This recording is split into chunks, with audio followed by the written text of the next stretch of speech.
Hey guys, so today we're going to be looking at some of the reforms that were attempted to take place during the Gilded Age. So you should have a graphic organizer that looks a little bit like this, where it says Reform in the Gilded Age at the top. It says Tariff, Monetary, Civil Service. It's got a chart down here on the side as well. So really what we're going to be able to do today is kind of see where the federal government attempted to step in some places during the Gilded Age. And you'll notice as we've been talking about this time period, we haven't focused a lot on the presidents. We haven't really mentioned them. And that's because the federal government at this time is not as powerful as the city or the state governments are. Remember, we've got those political machines running the state governments, so they're the ones that are really in charge. However, there are some issues that are taking place that the federal government does kind of dabble in a little bit. So we're going to see what those are, in addition to which ones failed and which ones succeeded.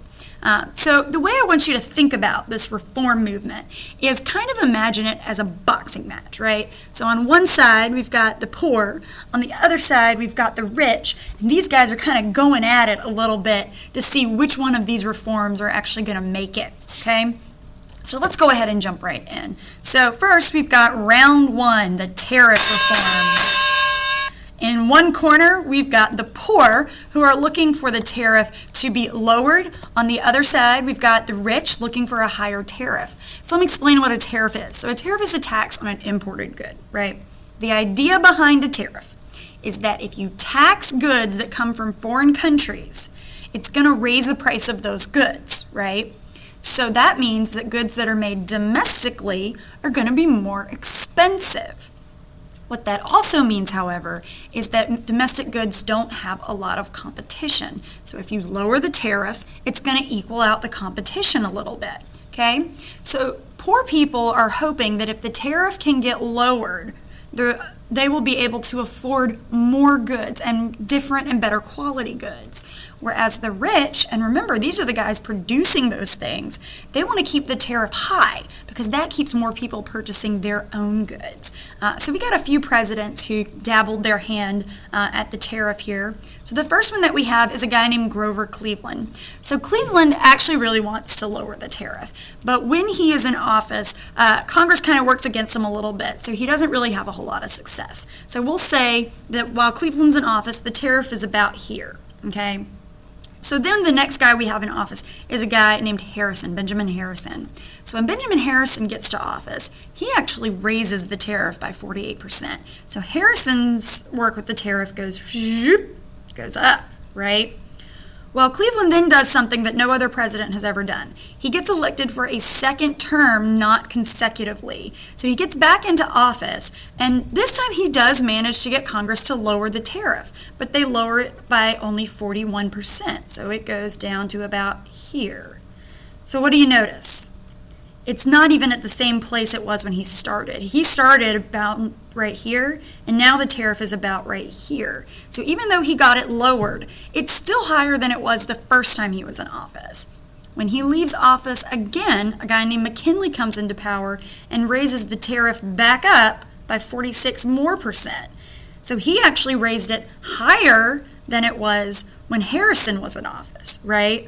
So the tariff ends up higher after these presidents than it did before the Gilded Age. So that's round one. Round two, monetary reform.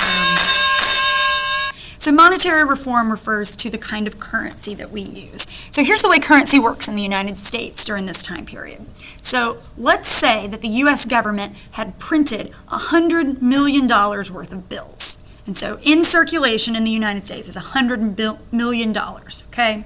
Well, the reason that they printed $100 million is because in a vault somewhere in a bank, the Bank of the United States, there is a big vault with $100 million worth of gold, okay? So we have the same amount of currency, paper money, than we have gold in the bank. So if we lose some of that gold, then they'll lower the amount of money in circulation. So if we, have to buy or loan money to another country and we lose $1 million, then they'll take $1 million out of circulation. If we get more gold, they will add money into circulation, right? So we call this the gold standard because gold is backing up our money, the same amount of money to the same amount of gold, right?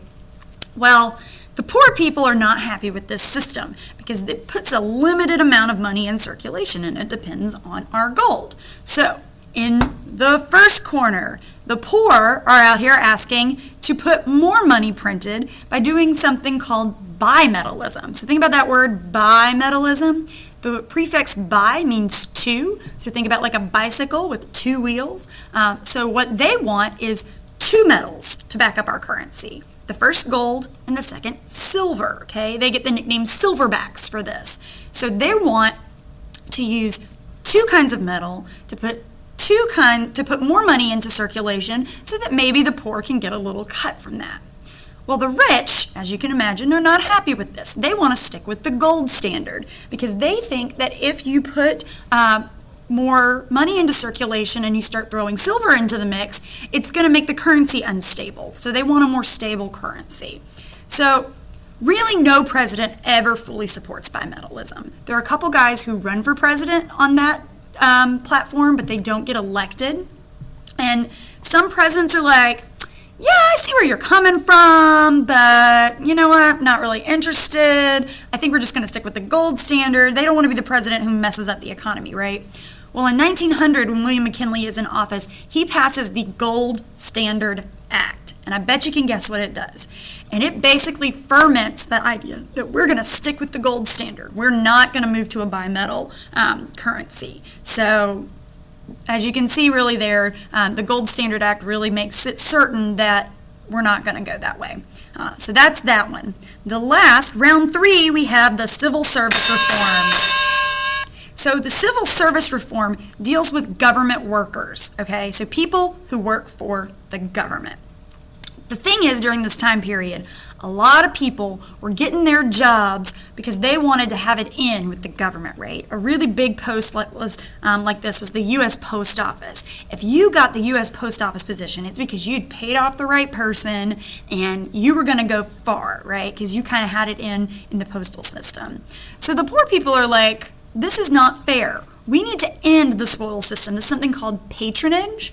The spoil system, that's another word for that is patronage. And so the idea here is you get spoiled, or to the victors go the spoils. You may have heard that phrase. You get basically repaid for doing something nice for a politician. So if you support the president during his campaign, in return, he's going to give you a favored position. Well, the poor are like, this is not working. You're getting people who are unqualified, who don't really care about the job. We need to do this based on the merit system. So the merit system says that we hire people who are actually good at the job and they can actually do the job, right? Well, the rich, they want to continue the spoil system. So why do you think that might be? Think about that for a second. Who are getting these spoiled jobs, right? The spoil jobs. Who are the ones that are giving money to the president or to congressmen in order to receive those jobs?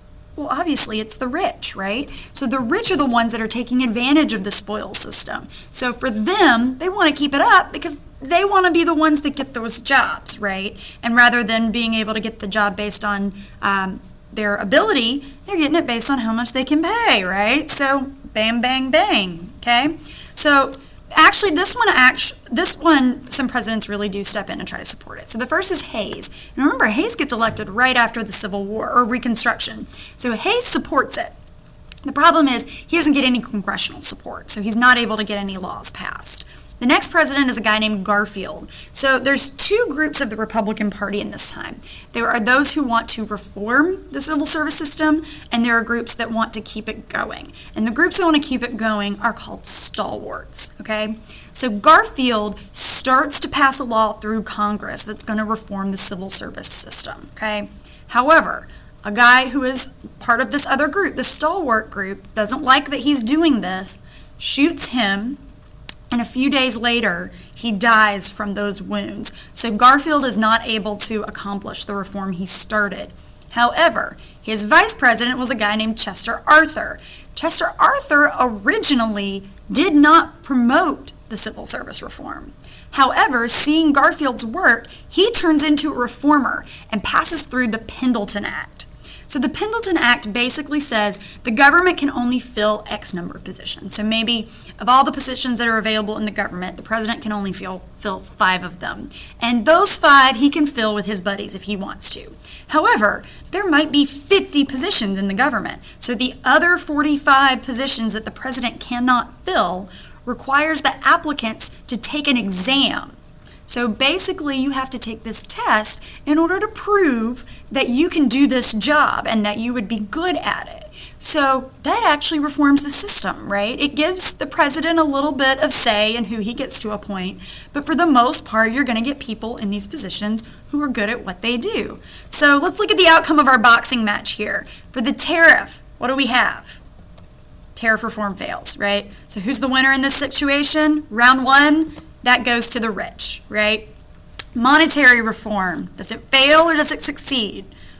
It fails. So who wins this one? Round 2 goes to the rich, right? Civil service reform, does it fail or does it succeed? Civil service reform succeeds. Great. So who wins the round 3? The poor, right? So this is great. They get something, but they don't get most of it.